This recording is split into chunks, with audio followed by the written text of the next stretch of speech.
Well,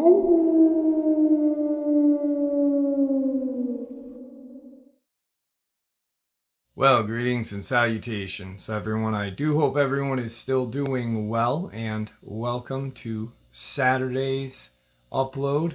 And being Saturday, that means Saturday Nightmares, live from upstate New York. But that is at 12 a.m. Eastern Standard Time and not now. I do hope to see you all there, though. Before we get into this upload, a couple quick links. As many of you know, I rely on Patreon, PayPal, channel membership, and the merch to help the channel to continue to grow and go. Links to Patreon, PayPal, and channel membership is in the description below. Merch displayed directly under the video. Also, Dogman Frightening Encounters, Volume 1 through 3, the audiobook versions. They were written and researched by Tom Lyons, narrated and produced by me, Jeff Nadolny. Those audiobooks are available on Audible, Amazon, and iTunes, links to which are also in the description as well. And finally, last but definitely not least, if you'd really like to help support this channel to continue to grow and go, simply subscribe. It does not cost a cent. Click that like button. It takes half a second. If you don't want to miss out on any of the informative uploads that I put out daily, click the bell icon. And folks, please leave a comment and share the video. Why? Well, because all of these things really do help the channel to continue to grow and go. They definitely do matter, and they are appreciated. And with that, I have taken far too much of your time. Let's jump in to today's upload, shall we? Right, so I received an email a couple months ago from a woman who is a subscriber but was not until she listened to my channel. She's good friends with a subscriber of this channel, and she sent her the upload to the San Bernardino homeless being attacked. And the woman that I spoke to, her name's Wendy, and she works with an organization designed to help the homeless, and she is stationed out of Seattle, Washington. Actually, she helps the homeless that are about 30 minutes outside of Seattle, Washington. Apparently, there's a homeless encampment deep into the woods. And I ended up talking to her last night. So her friend sends her the video, and she was pretty blown away because after dealing with the homeless, she started to ask questions. And there was a woman who she had befriended, a homeless woman who only became homeless. She's in her 60s and only became homeless after her husband passed away. And their medical bills had wiped them out to the point where she had to sell her home and everything else. So she ended up, she's living out of a caravan and a tent. In cold nights, she sleeps in her van. She's on disability, and her disability doesn't make even enough to sustain, because she's literally still like in debt up to her eyeballs. And I feel terrible for her. But she is in this community, this homeless community that is 30 minutes outside of Seattle, Washington, in an area called Kent.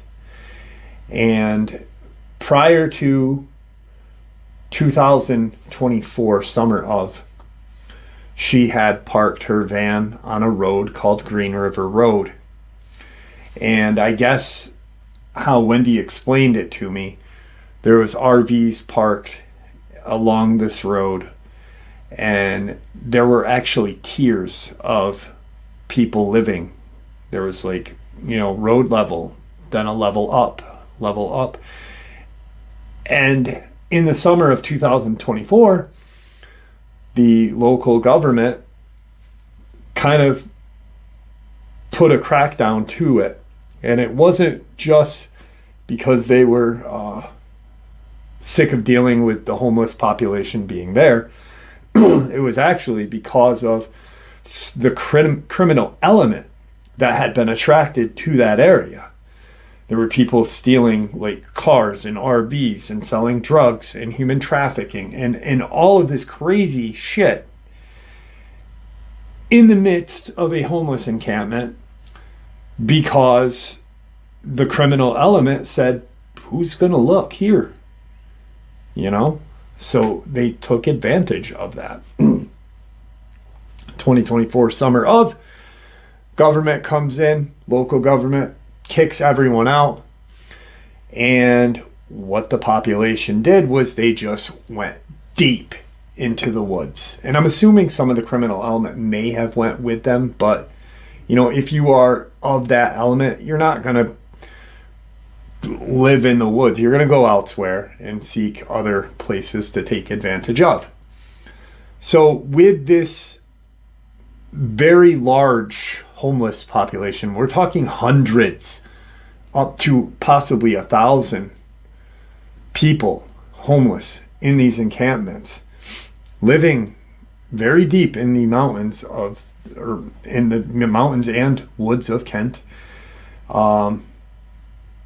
And you can Google this. Like, it's literally a huge homeless encampment out there. So this Wendy woman ends up talking to Sandy after she hears this upload, and she says, you know, I got to ask you a couple questions. And she says, besides humans, besides the criminal element and other homeless people that may be mentally unsound, have you been afraid or seen something that really scared you while you were homeless, while you were camped out into the woods? Because they literally would take, you know, they would figure out a way of pulling their vehicles deep into the woods, you know, old roads and such, and just really an ingenious way of living. If you really think about it, it's a terrible way to live, and I feel terrible for these poor people, but you know, you do what you need to do to live. And so there are these like shoddy roads, and she had pulled her van out there because she's not going to live in a tent when she's got a vehicle to sleep in, but she's also not going to leave the safety of the friends that she met in this community. You know, they became a small community, and there's different communities within this huge population of homeless. This is all per Wendy. So this Sandy woman says, what do you mean? You know, and Wendy plays her the San Bernardino video where I interview a subscriber from San Bernardino. And during the upload, her eyes just got 10 times larger than what they were.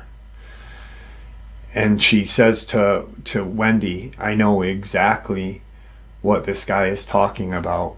We've seen them up here. And she said the police know about these things. She said, I wouldn't doubt if what he's saying, that the government uses these things to prey on us and to get rid of us, I wouldn't doubt that true. She said because from the time that she's been homeless, which would be 2022, up until present day, that she's aware of there's at least, maybe more, 5 deaths reported as ODs, if they were reported at all. But these were Dogman attacks. She doesn't know if the government let these creatures attack the homeless, or if they just didn't care. And one of the times that the police actually did respond to a attack that they labeled as a OD,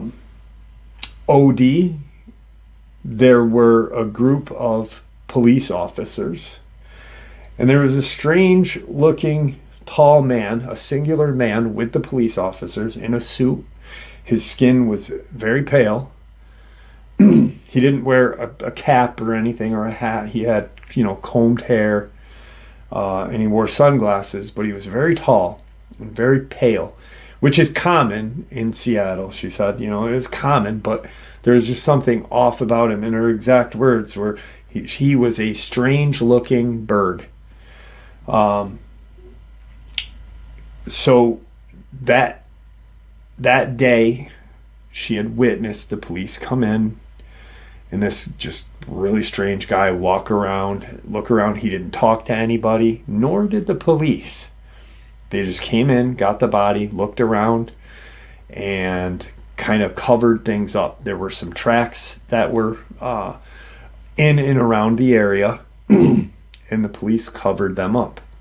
They also took this person's tent away as well, and his belongings. So that night, the night prior to the police and this very strange man coming in, it was a night like any other night. It was, loud. People are very loud. There's very little rules, but there are, like I said, smaller communities within the community. Now, she is sitting with a few of her friends that she's made since being homeless, and that are pretty much in the similar circumstances she is. Either loss of job or waiting on disability, I guess, is a big one. So they're just hanging out, sitting around in their own little encampment within the encampment. It's like a little village within a big village. So it's a very interesting concept to think, if you think about it, that there are, small villages of these homeless people that look out for each other within a larger, so you've got 100, 200, 300 people, and out of that 300, maybe there's 30 small little communities, niches of people that know each other and take care of each other. But if you really think about it, that whole group, I hate saying this, but kind of protects themselves too, So they're all doing their own thing, and they're getting ready. She's getting ready to go to bed for the evening. She's talking to her couple of friends, and they hear a scream, this very loud scream, and they hear screams and yells and stuff all the time, but this was something much different. This was a scream of pain, a scream of kind of like a help, just complete despair and terror. They kind of pop up and look, and there is talk amongst all these little groups because everyone's looking to see where this scream came from. Now, what they hear after the scream ended abruptly is a very loud howl. And she said she described it as almost like a wolf, when a wolf is trying to communicate with its other kin or other, its small pack or whatever, to let them know to come. It was almost like a calling card.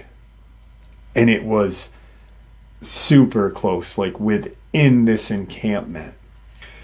And she immediately is freaked out because they are all thinking, oh my God, there is a wolf. A wolf probably just attacked somebody. Maybe it's rabid. We weren't really, they weren't really thinking of what this could be. And so all of a sudden, there's people running towards where Sandy and her friends are. And because she's kind of like on the outskirts of this community, she's like not in the middle of it, but kind of on the outer rim of it. But there's still another few tiers behind her. So she sees people running in absolute terror. She's got her caravan open, and because she's getting ready for bed. So she's looking, and her friend must have saw what everyone was running from, because her very good friend grabbed her arm and pulled her into her own van and slammed the door and immediately locked the door.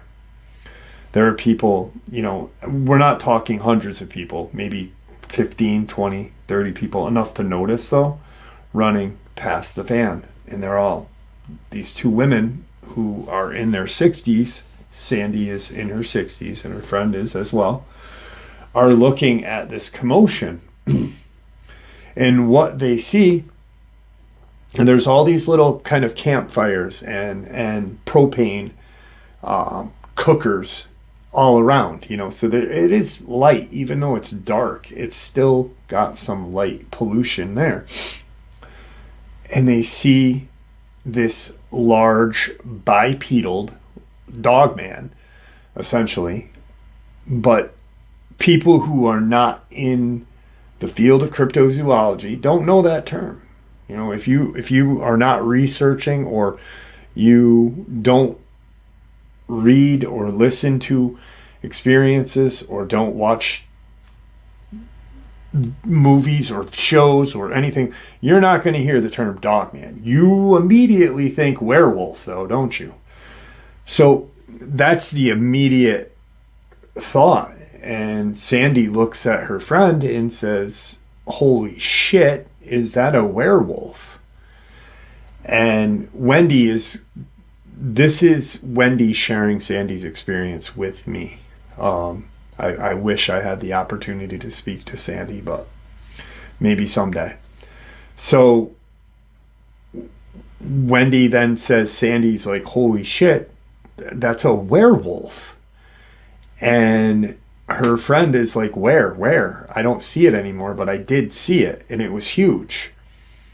And she points, and there it is in the middle of this commotion, and they see it.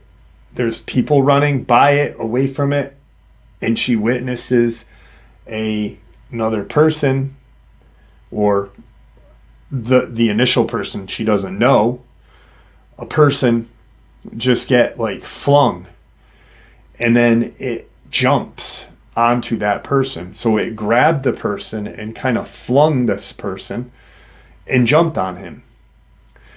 And this man was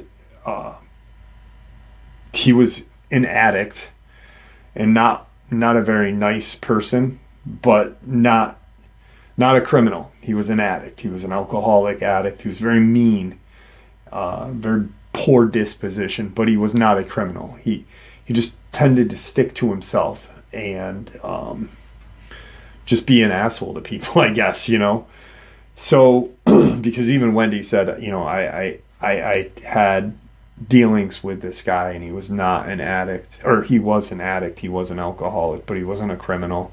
He was dealing with some mental issues. He wasn't there hiding from the law. He just had issues, and he was self-medicating with alcohol and drugs, but tended to stay to himself. Now, what they witness is this kind of, not even a skirmish, but they just see this Dogman essentially jump on this poor guy who was on the ground, and it pretty much very quickly subdues and kills him, and stands up and starts to drag the guy away from the encampment, like it's taking him.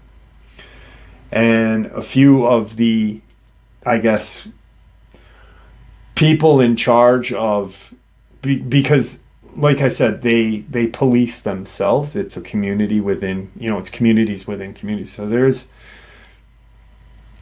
people that, I guess, an unofficial police.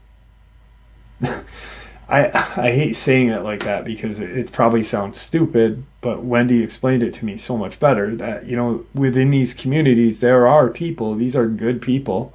There are good people that just are really down on their luck, dealing with mental issues, dealing with whatnot. But they do believe in policing themselves, because it's not pure anarchy. If it, there wouldn't be people alive. There would be just very bad crime statistics, murder, the R word, everything else that you can think of that is not cool in society. So they police themselves. Apparently, 2 or 3 members of this kind of leadership role start to chase this Dogman, and they're hitting it with like golf clubs and they have bats and such, and they're doing a pretty good job, I guess, of getting, driving this creature out of the encampment. But they're also trying to save this guy who is dead, but they don't know that, or maybe they do, and they're just trying to keep his body here. So apparently it gets one of the guys, it hurts another one of these security policing people really bad. Like, pretty much he probably died as well. Sandy isn't sure if he died. She's not seen him since the police and that weird guy showed up. But it runs off, and she witnesses these guys drag the one guy back, and the other guy that had gotten hurt during the skirmish is barely walking. He's really hurt bad. So they're helping him even move. She witnesses them setting him down in a smaller kind of group over here. And the solo guy, they put his body inside his tent. So they hear, as they're all watching this, they hear another howl. And it's that one Dogman now has kind of left the encampment, but it's close. And like it's in the area of this small encampment. Actually, the larger encampment, excuse me. What they hear, so time is going by really quick. Everything's just happening. It's complete chaos. They witness them put the body into the tent. Their friend is escorted to their area, the unofficial leader and police department of this group. They bring him to their area, which is all within where Sandy can see. Because in the middle, I guess she said the middle of this homeless encampment is where the worst of the worst is. There's just mass amounts of drugs. There is, issues within this, but that's where it mainly is. And on the outskirts of it is where the people that just kind of tend to themselves and don't fuck with anybody are. And that's where the unofficial leaders of this encampment are. So they witness him over there, and she's, she explains that time is just, it's going by very quickly, but it's almost feels like everything's happening so fast, but the way time is moving isn't, so the amount of shit that's going on isn't equivalent to the amount of minutes or hours that have gone by. It's still very dark out. Probably, all of this has transpired within less than an hour. And they heard that one howl, and they hear another howl, and they assume that it's this same Dogman, but they believe that it's kind of encircling or running around their encampment, watching to see if anyone is vulnerable. So she tells her friend, sleep in here tonight. Sleep in here tonight with me. You're safe here. I don't want to lose you. We'll be okay. We'll keep the doors locked, and that way we're good. As they are calming down, they are now hearing this howl encircle the encampment here.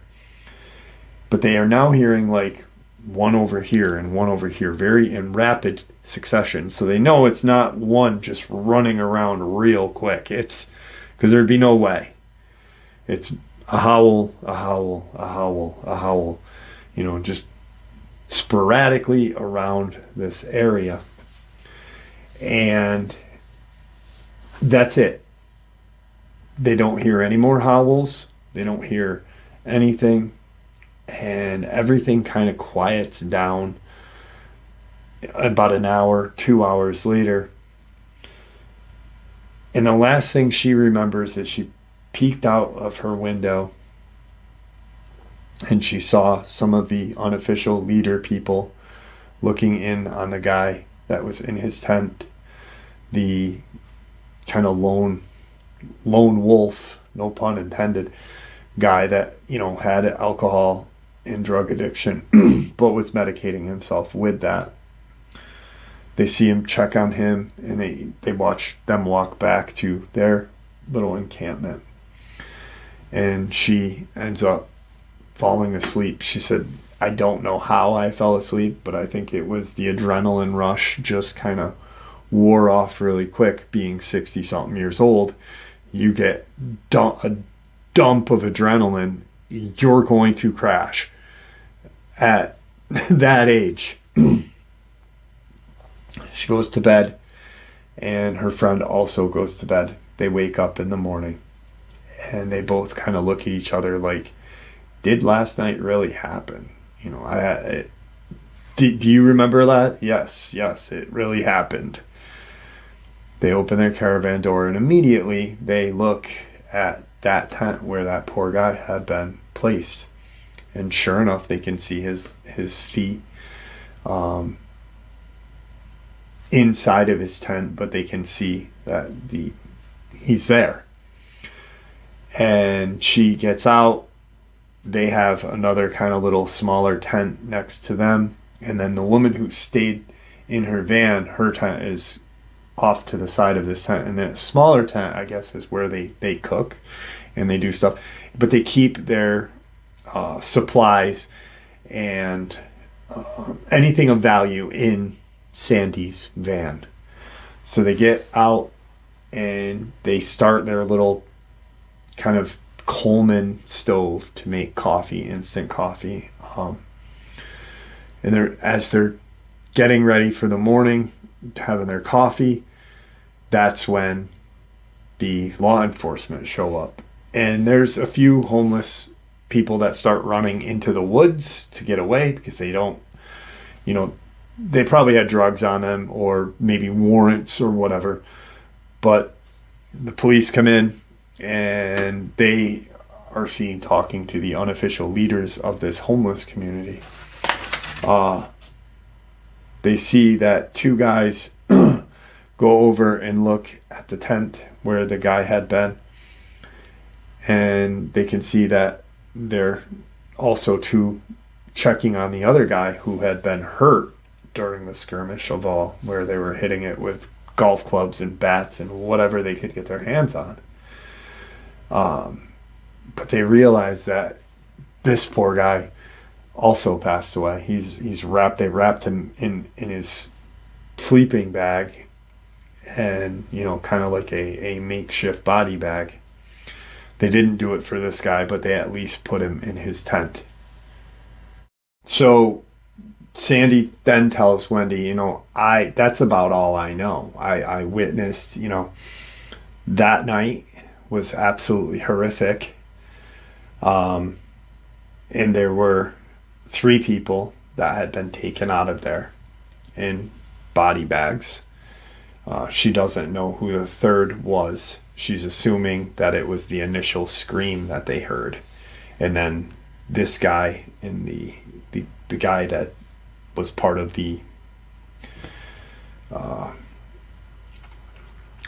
unofficial law of the group. And there is an unofficial ruler or leader of this where I guess he deemed himself kind of like the unofficial mayor or whatnot. There are people that follow his lead and follow his rule and talk to him for, guidance or whatever. But the majority of them, they don't listen to him. Like, Sandy wouldn't recognize this guy as anything other than another person that's homeless, But then there's the people within his group that... So she says, I know that from talking to different people that we were trying to figure out what that thing was, that the guy Simon talked to him. And Wendy had dealt with him as well, because part of Wendy's job is, one, to help these people with services that can help them, and provide medical and provide clean methods of using certain drugs. So, and this Simon guy is in that kind of group, which I have no... Once again, I'm a recovering addict. Who am I to judge anybody? I'm just saying, there are people that don't, people that do. So she goes and she says to Sandy, all right, well, thank you for sharing that with me. Please stay safe, sleep in your van and keep your friend with her. And, she obviously agrees, but Wendy is trying to work on helping Sandy achieve help to get out of the predicament that she's in. But I mean, how you can't help every person. You could, but you can't. It's sad. There's not enough people that are willing to do what this woman Wendy does. She goes and speaks to Simon, and this is all within the last couple of months. And she tells Simon what Sandy had told her, and she said, apparently that there are other homeless encampments that are being plagued with these things. Do you think that, the local government, because the local, like I said, the local government came in the summer of 2024 and really put the hammer down. Like, they were towing vehicles. They were doing anything and everything to get rid of the homeless. But where are they going to go? Except deeper into the woods. And, she said, I've heard that the government, whether it be federal, state, local,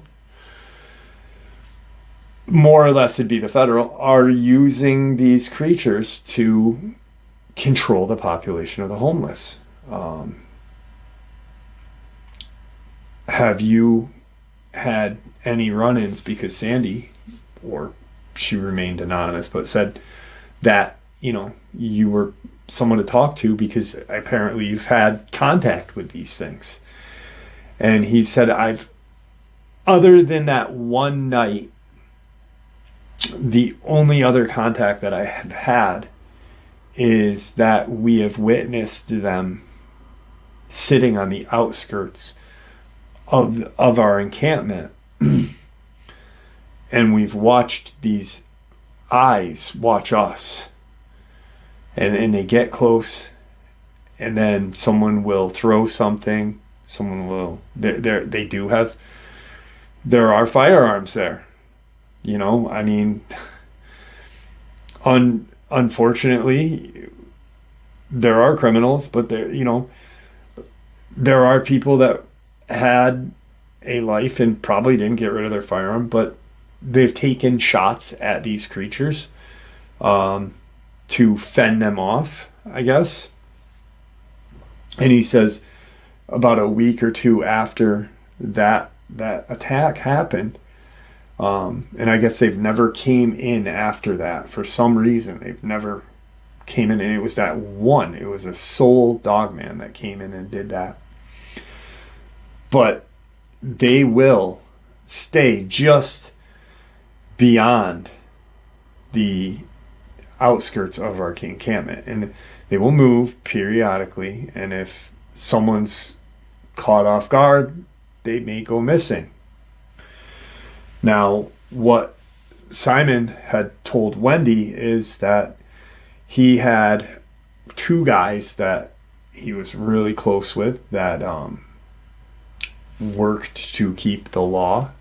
And I'm not saying this like law, because it's not like the law we know on the outside. It's their law. I don't live in that community, and the majority of us don't. But they have their own, system of checks and balances and things. During my addiction at one point, I was homeless. I'll never forget where I came from and what I had to go through before I got sober. Before I got sick, got sober, and started the channel. So I will never forget the things that I had to overcome, the things that I had done. But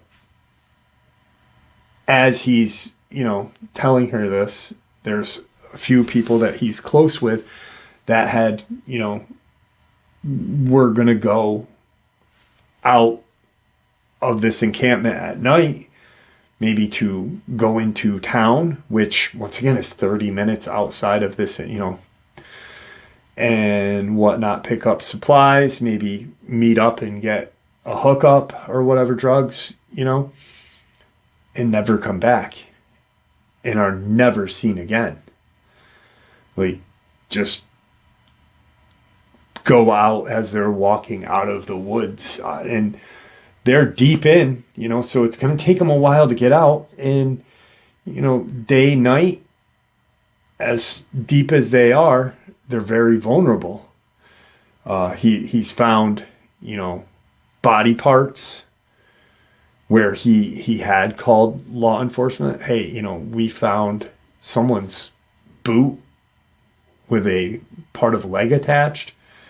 We found clothes bloody, like with claw marks on the backs of their jackets. And, we have actually called the police department and said, there's a leg, and no one will come and help them.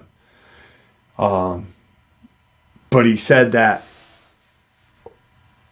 the thing that he knows and witnessed during that next day after shit hit the fan that one night, that guy who Sandy had called, a weird looking bird, he was very interested in looking at all of the wounds that people had sustained. Like the guy who had fended off this Dogman to get it driven out of camp, hitting it with, golf clubs and bats. he had gotten torn up pretty bad. And this guy had opened the makeshift body bag, which was just his sleeping bag and a rope tied around it. That he had undone that and really looked at all of the marks on his body. He took pictures of it. This very strange guy.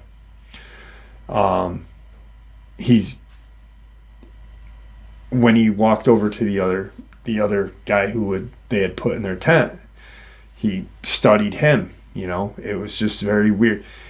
And he only talked to, Simon had noticed that this guy, this weird kind of government agent, maybe, I don't know, no one knows, man in black, that's my best guess, he only talked to one of the law enforcement officers, and it was the top guy.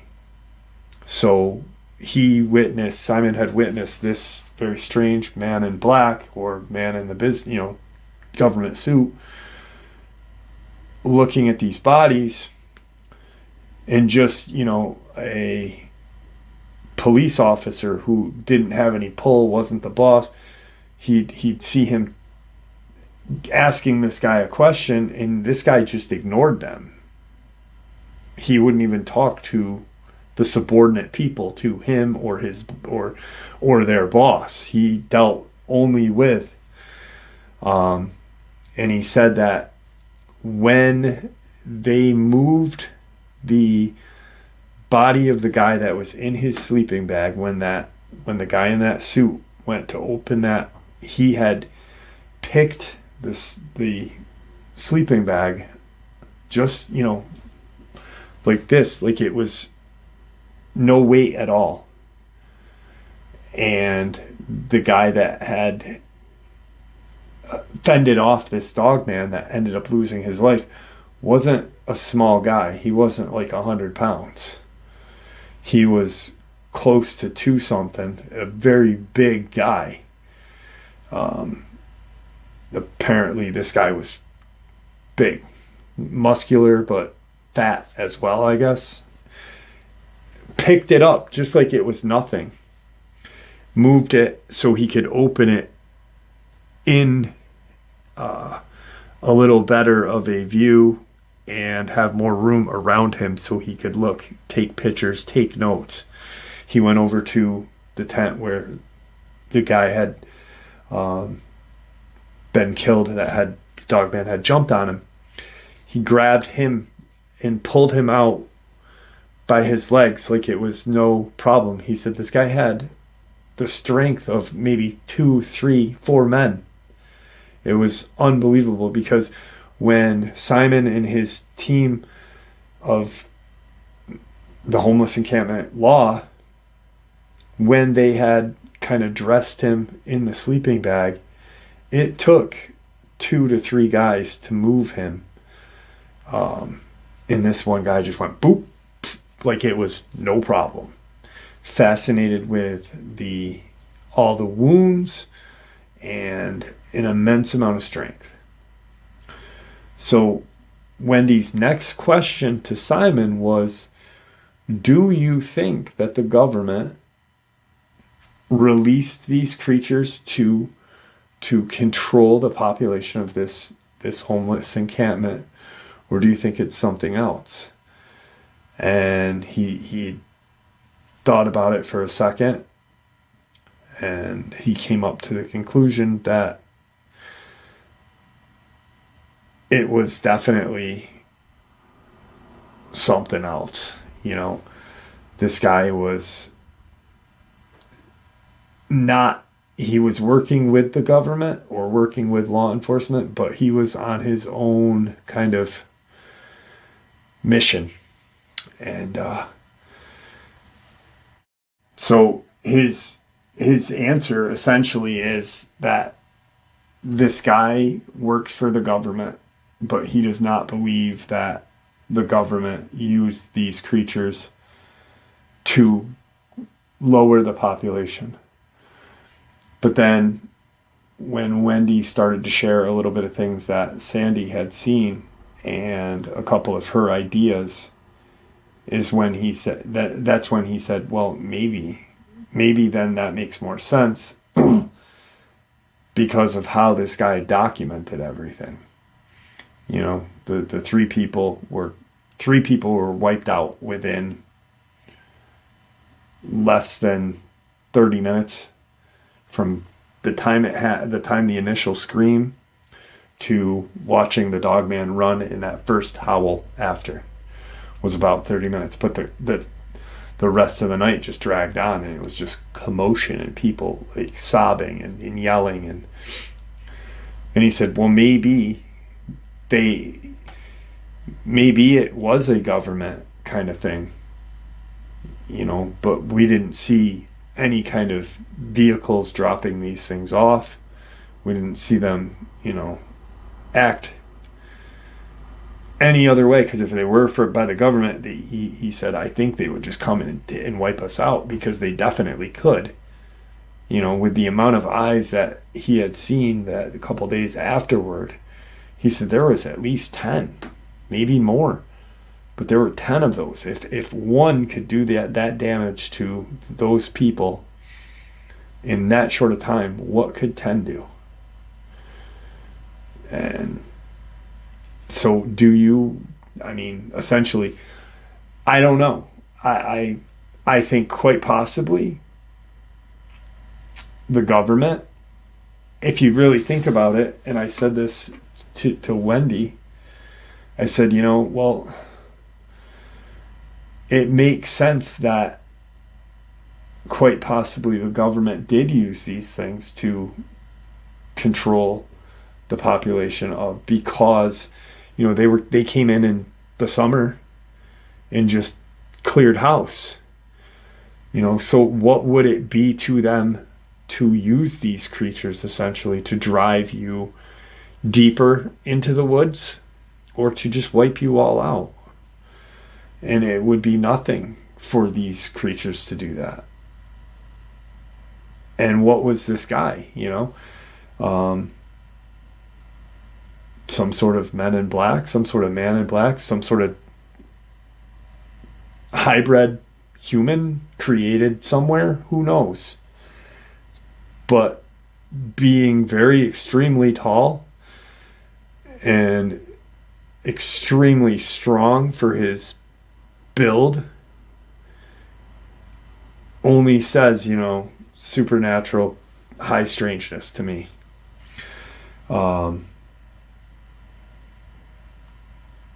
I really, you know, how many encampments are going through this throughout our country? San Bernardino, Kent, Washington. You know, and then to use the fact that a few of these people are addicted and do have mental illness, instead of saying, you know, an animal attack, they're just saying ODs, taking your own life, whatever, was the cause of these people's passing. So essentially, yes, the government is using these things to control the population of the homeless encampments countrywide. And then after we let each other go, I got to thinking about something. And my thought was, holy shit.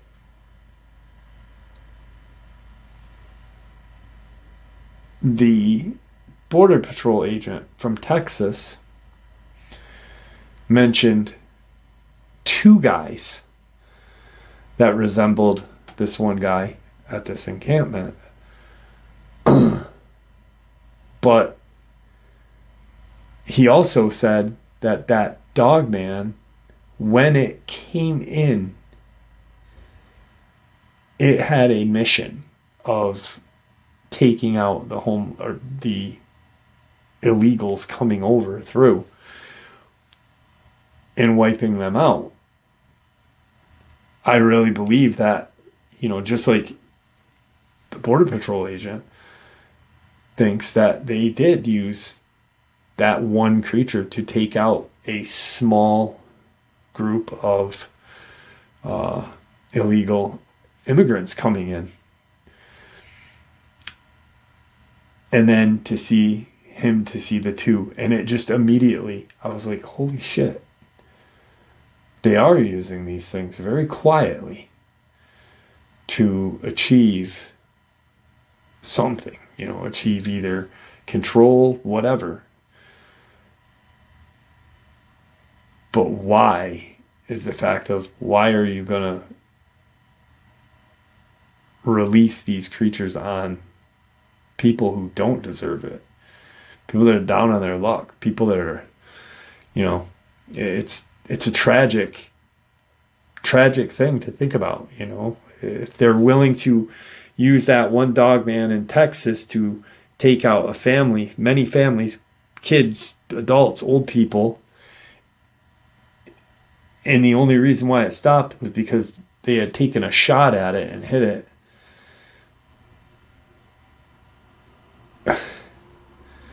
And that one did that damage to that many illegals. That one did that much damage to the 3.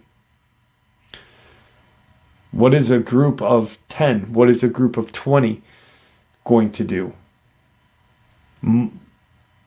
Multiple deaths, multiple damage. And it's definitely unbelievable that our government is even capable of doing this. But you know what? Victor said it. Victor said it a while ago. So I believe that all of our presidents know about these things. All of our presidents know about the breeding program. Ironically enough, what the CIA's headquarters or training area in Virginia, where one of these breeding program bases is called the Farm. And to me, it's clear as day. The government is using these creatures to curb the population of the homeless, to wipe them out, essentially. And there you have it, folks. I do hope you all enjoyed this upload as much as I enjoyed sharing it with you. I do hope to see you all at tonight's live stream, 12 a.m. Eastern Standard Time. And I'd like to thank you all for supporting this channel.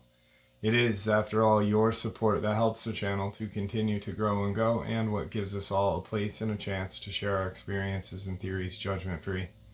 Everyone is simply treated with the respect that they deserve. Please, everyone, stay safe, happy, healthy, and ever vigilant, keeping an eye on our children, pets, family, and friends. These creatures are real. These events have happened. Share this information with those you love and care about, and it may just help save their lives someday. Until next time, never stop asking questions, never stop searching for the truth, and God bless you all.